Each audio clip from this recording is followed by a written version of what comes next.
साधक को ध्यान और एकाग्रता में फ़र्क समझ लेना चाहिए, चाहे वह जिस भी गुरु के शिष्य हो, जिस भी सदगुरु के शिष्य हो।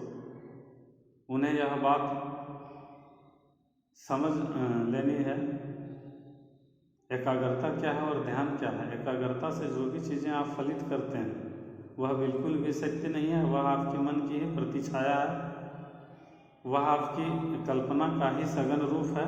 इसलिए साधक उसे सत्य समझने की भूल न करें।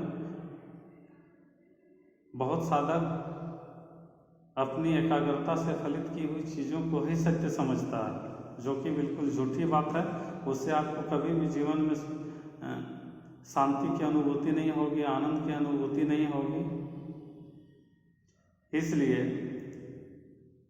साधक को यह बात ठीक से समझ लेने की ज़रूरत है। जब आप संसार की किसी भी चीज़ पर, किसी भी वस्तु पर आप अपने मन को एकाग्र करते हैं, तो मन के द्वारा आपकी तमाम तरह की जो ऊर्जा है मन के माध्यम से प्रभावित होने लगती है और उस चीज़ पर पड़ने लगती है जो व्यक्ति की कल्पना होती है। और वह कल्पना इतना सघन हो जाता है कि यदि कल्पना 100% सघन हो जाए तो वह सत्य जैसा प्रतिभाषित होता है, जैसे हम और आप हैं। उसे सत्य समझने की भूल ना करें, उससे आपके जीवन की किसी भी प्रकार की कोई भी समस्या का निदान होने को नहीं है। और बहुत साधक उसी को सत्य समझते हैं, जबकि वह बिल्कुल झूठी चीज़ है, वह दो कौड़ी की चीज़ है।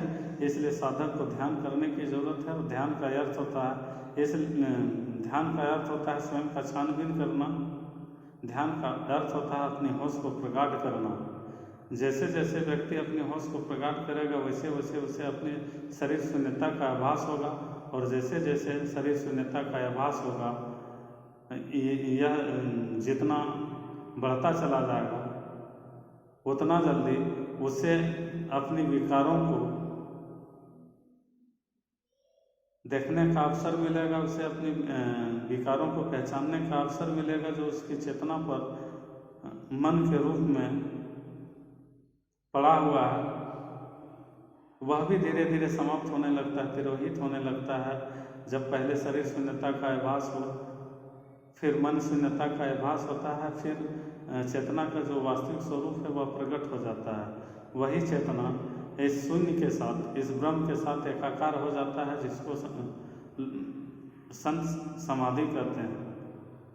साधक का इतना ही लक्ष्य होता है, उसी को उपलब्ध करना होता है, उसी को एकाकार करना होता है। जो साधक इतना कर लिया वह मुक्त हो गया, वह जीवन मरण से बाहर हो गया, या प्रकृति के तमाम तरह के नियमों से बाहर हो गया, वह समय सीमा के पार हो गया, वह अपने इंद्रियों के पार हो गया। वह शरीर में रहते हुए भी शरीर का नहीं है, इस लोक में रहते हुए भी वह इस लोक का नहीं है। Thank you.